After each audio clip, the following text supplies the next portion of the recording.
I'm someone who has been a Halloween fan since I was 7 years old, and when the trailer for Halloween Ends was released, I was not impressed. It's all the things we've seen before. Even though I've enjoyed them, the first two films in the David Gordon Green Halloween trilogy have failed to invent new characters worth caring for. Allison has been very underused, Karen and her husband were too annoying to care about, Dr. Sartain was ruined with that twist that went absolutely nowhere, and Hawkins was killed and then found to be alive, and then spent the second movie in the hospital with Laurie. I wasn't interested in seeing another Laurie vs. Michael Myers film because we've seen that 7 times. Unless you actually count Halloween Kills in there, then it's 8. But I figured it was time to move on. Then the plot description came out about this kid named Corey Cunningham who is accused of killing a kid that he was babysitting on Halloween night. And I still was not interested. It seemed like a situation where they wanted to try to do something different, but still keep similar elements that made it feel like a Michael Myers movie. This almost felt like they were playing it too safe, so they went above and beyond and were trying to make something that goes totally against what they set up in the previous films. But after seeing the movie, I guess the best way to explain my thoughts about this movie is that it works, but it doesn't. So if you guys are unfamiliar with how I do things, I guess the best way to explain how I cover movies is that I go through the plot and I kind of give my thoughts as we go. So Halloween Ends works as its own movie. So at least for me, I can confidently say that Halloween, Halloween Kills, and Halloween Ends are good Halloween movies, but they fail as a trilogy. To me, it seems like the original story was to have all 3 films take place over the course of one night. Considering the end of Halloween Kills, Laurie was on her way to hunt Michael Myers. But Halloween Ends jumps ahead 1 year, and then 3 years later. It feels like David Gordon Green and company are finally making the Halloween movie that they wanted to make. Possibly this was pitched in 2018, I don't know. It seemed like they were too tied to the original franchise in the previous 2 movies, which is weird considering they erased that. But the intention with Halloween Ends was to start with something the audience was familiar with, and then give them a twist. Insert Corey Cunningham. You can assume most of the audience came to Halloween Ends for Michael Myers, but we're introduced to a 21-year-old Corey Cunningham who is babysitting a kid named Jeremy Allen 1 year after the events of Halloween Kills. Here you would assume this would be the return of Michael Myers, but it's not. Jeremy pulls a prank on Corey and the prank goes wrong, and it leads to Corey accidentally killing Jeremy. But the parents think it was on purpose, so Jeremy is brought to trial and is eventually let off. This sparks one of the biggest ongoing themes of Halloween Ends, where the town of Haddonfield is seemingly searching for a new boogeyman. Whether intentional or unintentional, they are creating a new Michael Myers, while our current Michael Myers is on the sidelines. The town is looking for someone to blame for the annihilation of the town in 2018. In the search for a motive for Michael, the town turns on each other. Laurie tells us that the suffering Michael has caused has spread to the people of Haddonfield who Michael has never even crossed paths with. And this is a great idea because even in Halloween Kills, we see the effect that Michael can have on the town, so just imagine what would happen to the town after he kills half the population. Here we would expect Laurie to be even more paranoid than she was 4 years ago, but she's not. She bought a home and lives with her granddaughter Allison. She's even grown to try to celebrate Halloween and encourages Allison to go have fun on Halloween night. It's a great place to see Laurie because it feels like the original 1978 Laurie in modern day, just 45 years later. And we see that she even twirls her hair when she tries to flirt with Hawkins, even though neither of them are good at it. Meanwhile, Corey Cunningham is trying to pick up the pieces of his life after his own Halloween tragedy. He's being picked on by band nerds, because those are modern day bullies, I guess, and Laurie Strode notices it and helps him.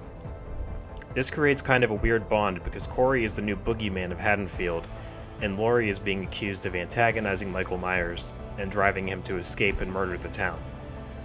Neither are true, but it further shows that the town of Haddonfield is turning on each other.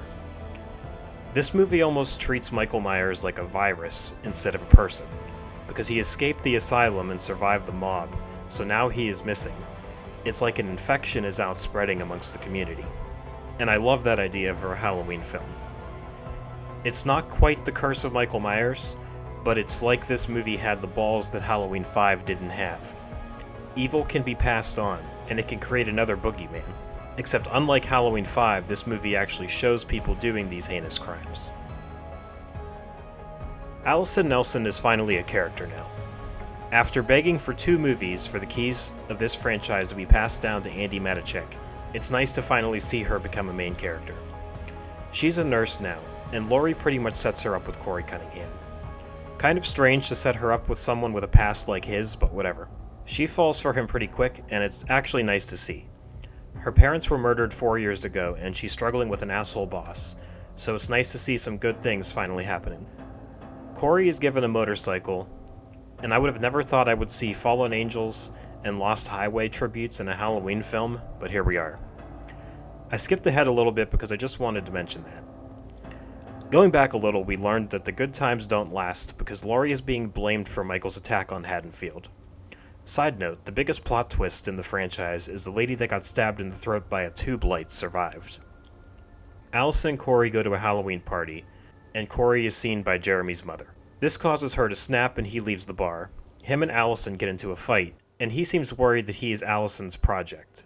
The difference between them two is that Corey is being accused of being a killer, and Allison is seen as a survivor. Corey leaves and is attacked by the band nerds again. A nice touch is that there is a missing persons billboard behind them for a lady named Megan who went missing on Halloween the year before, suggesting that Michael has still been killing people, just at a much lower rate. Is this a possible Megan is missing Easter egg? No, it's not. Corey gets thrown off a bridge, and at 38 minutes and 43 seconds, we finally see Michael Myers for the first time in this film.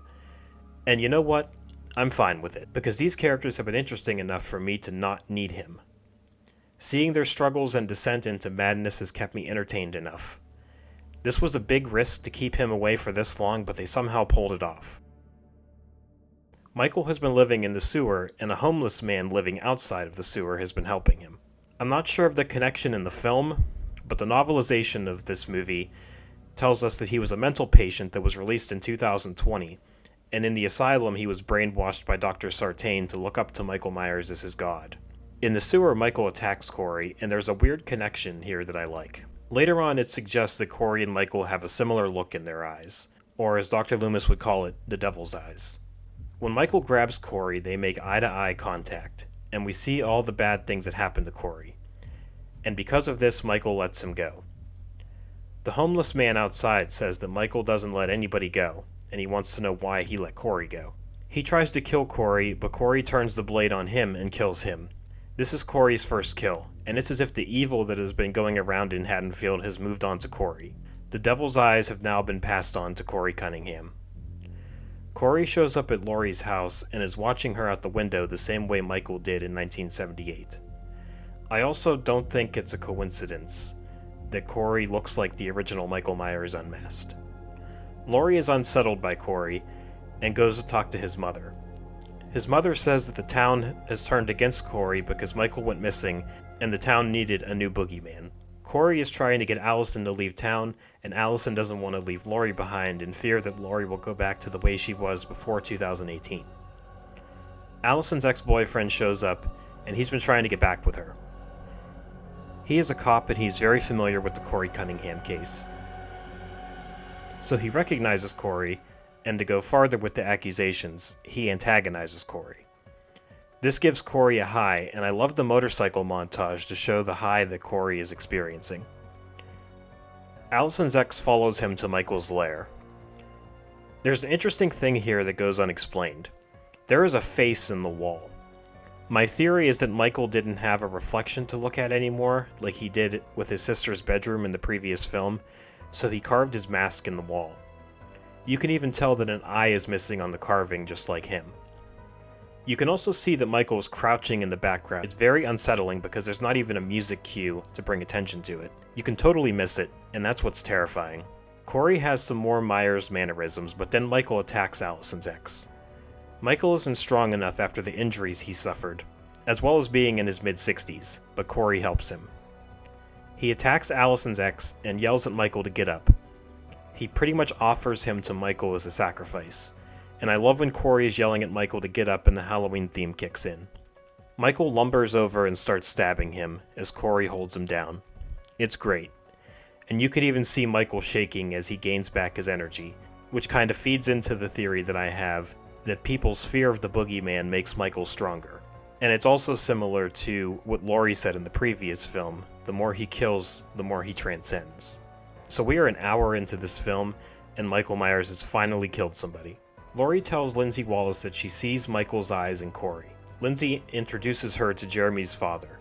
He goes on a great monologue about how Corey was a great kid until the accident happened. He thinks the town mocking Corey is the town's way of taking his trauma and claiming it as their own. He also says he saw Corey yesterday and he was a totally different kid. His eyes were different and now he's on a dark path. He questions whether the town did this to him after the accident or if it was always in there.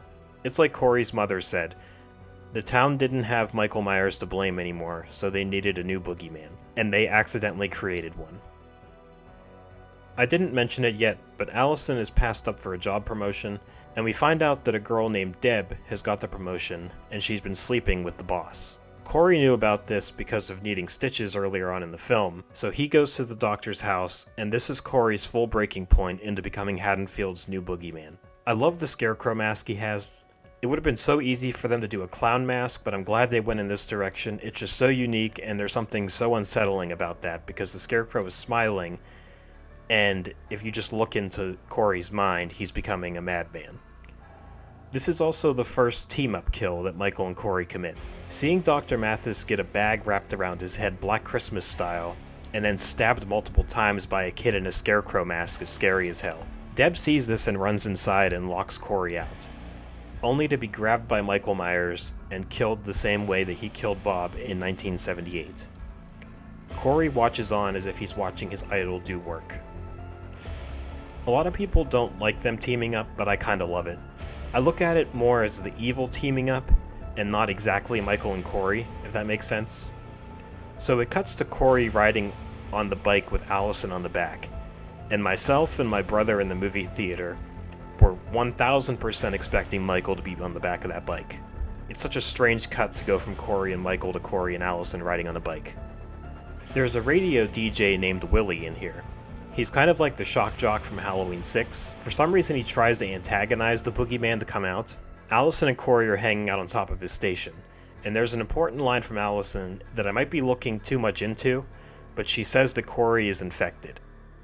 She's talking about the scab on his hand, but in my overthinking brain I think that she could be referencing the evil that's in him. Corey says that he needs to get away from anyone who knows him, but he wants Allison to come with him. Corey then jumps off the roof. Allison asks him if he's crazy, and he says he's not interested in immortality. When he hits the ground, he sits up very similar to Michael Myers.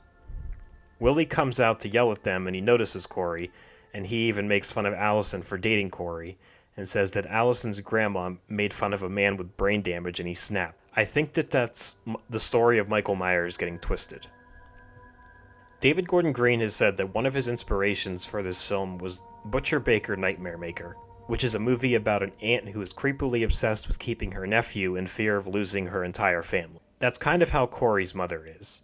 As soon as she finds out that he's dating Allison, she snaps and kicks him out. He spends the night at the house where Jeremy died, and even sleeps in the same spot. This house is all boarded up, and it's almost like the town has a new Myers house. When he wakes up, Laurie is sitting in a chair watching him. Laurie tells him that there are two kinds of evil. Evil that is an external force, and the evil that lives inside of us like a virus or an infection. Again, it's like since Michael has escaped, the town has been spreading the infection of evil and hatred. It's almost kind of like Derry, Maine from It, that there's just something evil festering in the town. Laurie has changed her opinion on Corey and says that Allison can't see him. Corey seems to be as possessive as his mother was, because he said Allison is his now. Corey tells her that she should surrender to the feeling that she had when she looked into Michael's eyes, and accuses her of even wanting Michael to come back for her. Laurie vanishes just like Michael is capable of doing. It's very strongly hinted that since Laurie looked into Michael's eyes before, that she is possessed by the evil, and originally that was the plan, but I'm glad they scrapped that idea. Corey calls Allison and tells her that Laurie threatened to kill him. He then goes to Michael's lair and is able to overpower him and take his mask. He tells him he's just a man in a Halloween mask. I think if Corey wasn't possessed by this evil, he wouldn't be able to do this. So I know it may seem disrespectful to the character of Michael, but it makes sense under these circumstances. There's a great scene here where Allison finally snaps on Laurie and tells her that she is in denial about moving on. Laurie tells her that she's on a bad path. You get the vibe that the town is getting to Allison because she blames Laurie for causing the hysteria in 2018 that led to the death of her friends and her parents. I just wish this scene was a little bit longer, kind of similar to the scene between Laurie and Annie in Rob Zombie's Halloween 2. This shows the effect that trauma can have on your relationships. Also, not unsimilar to how Laurie lost her family because of the trauma, Allison is also pushing people away. So Corey taunts these band geeks and they eventually track him down to where he works, which is a junkyard. Corey is now becoming the Shape. The thing that the town feared the most is now something that they created again. He kills them one by one, and his mom's boyfriend even catches a stray bullet. Corey is able to disappear behind him just like Michael could. There's a couple great kills here, especially the blowtorch in the mouth that is somehow hidden, but it's still enough to make you cringe. He then kills his own mother, and then goes to the radio show to kill Willie the Kid. As the song "I Was a Teenage Werewolf" plays on the radio station, Corey slams Willie's face into the turntable and cuts off his tongue, which is kind of ironic, considering Willie made a living off talking. Willie's tongue causes the record to skip on the radio, and it's actually pretty funny. Corey goes to what is seemingly his final target, Laurie Strode. In a very emotional scene, it appears that Laurie Strode has lost everything she tried to regain and is at her lowest point. She calls 911 to report a suicide, and you can even hear the gunshot. For a second I thought that the trailers were full of lies, and this was how Laurie would go out. But as Corey opens the door, it's revealed that Laurie shot a jack-o'-lantern instead. She shoots Corey as he opens the door, and since he isn't Michael Myers, the bullet wounds actually affect him. And also, like Corey said, he's not interested in immortality. Laurie actually refuses to finish the job and even urges Corey to kill her. But Corey turns the knife on himself and stabs himself. I don't agree with this, and I'll explain. I think at the end of the movie we should have got a glimpse of the hallway, and Corey should have been gone. I think wasting Corey Cunningham like this was unnecessary. And if it wasn't the final installment in the trilogy, I'm sure they would have kept him alive. So Allison walks in and sees Laurie standing over Corey with a knife, and from her point of view it looks like Laurie killed him. Instead of explaining what happened, Laurie just cries. But Jamie Lee Curtis and Andy Matichak are phenomenal in this scene. When Allison storms out, Laurie notices that the back door is open, suggesting that Michael has been here the whole time. We see the mask lying on the ground, and Michael grabs it, and it feels like the writers were handcuffed into making this a Michael Myers movie, because it honestly feels like Laurie and Michael's confrontation is totally random. If Corey would have been seeing a girl up the street, then Michael would have been there and not at Laurie's.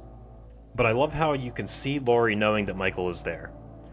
Corey is still alive at this point until he tries to grab the knife from Michael, and Michael is forced to kill his new BFF. Allison gets a call from Hawkins and he tells her that Laurie reported a suicide, and I think this is what makes her realize that Corey did this to himself. Laurie turned the microwave on to distract Michael, and when he reacts to it, she jumps out of the closet and attacks him. This is pretty much what was in the trailers. Michael remembers that Laurie shot his fingers off, so he tries to get the same revenge and tries putting her hand in the garbage disposal. She fights him off, suggesting that this time she might be stronger than him because Michael is just a man. But Michael does get revenge by stabbing her in the neck with a knitting needle similar to what she did to him in 1978. Laurie is able to pin him down by shoving knives into his hands and pinning him to the table. Laurie grabs the knife to kill him and shows him his reflection. It's seemingly calming for Michael because he stops fighting to get up until Laurie stabs him in the neck. Laurie is finally in control and tells him that she thought he was the boogeyman, but now he's just a man who is about to stop breathing. She even takes his mask off, because at the end of Halloween Kills it's implied that the mask gives Michael the superhuman strength because he's able to survive the mob. Since he is without the mask, Laurie doesn't fear him. She slices his throat, and he manages to get an arm free to choke her, but Allison comes in and breaks his arm. They then slice his wrist and let Michael bleed out. Hawkins and the police department show up to see Michael and Corey dead. Allison says he's not dead enough. I feel like this, as well as Michael being unmasked, were the writer's way of trying to avoid an H2O and resurrection situation where they say that Laurie killed the wrong man. So the town gathers to see the destruction of Michael's body. They must have put out a tweet or something to arrange this so quickly. Michael is passed along the crowd like he is Spider-Man in Spider-Man 2, and he's disposed of. Laurie finishes her book, telling about the demise of Michael Myers, but she tells us that evil doesn't die, it changes shape. So does the spirit of the boogeyman in the shape live on? I guess we'll see. Allison finally leaves town and leaves the bad memories behind her, and Laurie and Hawkins might finally start a relationship.